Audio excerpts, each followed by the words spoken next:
Z. Lost sci-fi short stories from the 1940s, 50s, and 60s. Book 106. Written by Charles L. Fontenay. Narrated by Scott Miller. What scientific or supernatural principle is behind the mysterious appearances recorded some years ago by Mr. Charles Fort, I'm sure I don't know. It could, of course, be the same as that behind the sudden appearance of Wyndham Storm in Central Park, but I don't believe I've heard of a case that exactly paralleled this one.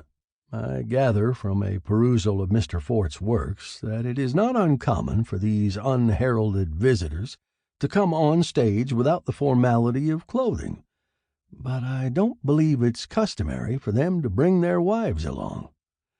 I got caught in a thunderstorm that night in Central Park, not New York Central Park, but Allertown Central Park, which isn't as big. Having no raincoat, the skies had appeared clear when I left home for the movies, I took refuge in the big octagonal bandstand. The storm was brief but spectacular, one of those violent affairs that often mark the arrival of a cold front to dispel an unusually intense midsummer heat wave. The rain slashed across the park in wind-whipped sheets, managing to drench me even in my shelter. Big trees bowed low and reluctantly hurled away leaves and limbs. Thunder rolled incessantly, and the lightning made an eerie daylight of the blackness. Suddenly, there was a terrific clap of thunder, and a fiery flash that blotted out everything around me. Shaken, I picked myself up from the floor of the bandstand, still not sure I hadn't been struck. Blue smoke was boiling away from a wrecked tree about 30 feet away, in the midst of a clump of charred, waving shrubbery.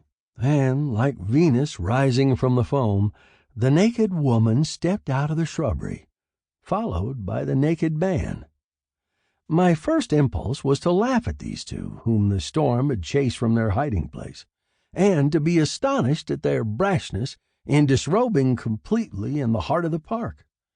Then it occurred to me that the lightning must have stripped them. They might be hurt. I jumped from the bandstand and walked swiftly over to them. To my utter amazement, the young woman promptly threw her arms around my neck and said, "Whatever has just happened, Don, I want you to know it's you I love." Then she kissed me. "What on earth?" I exclaimed. Sample complete. Ready to continue?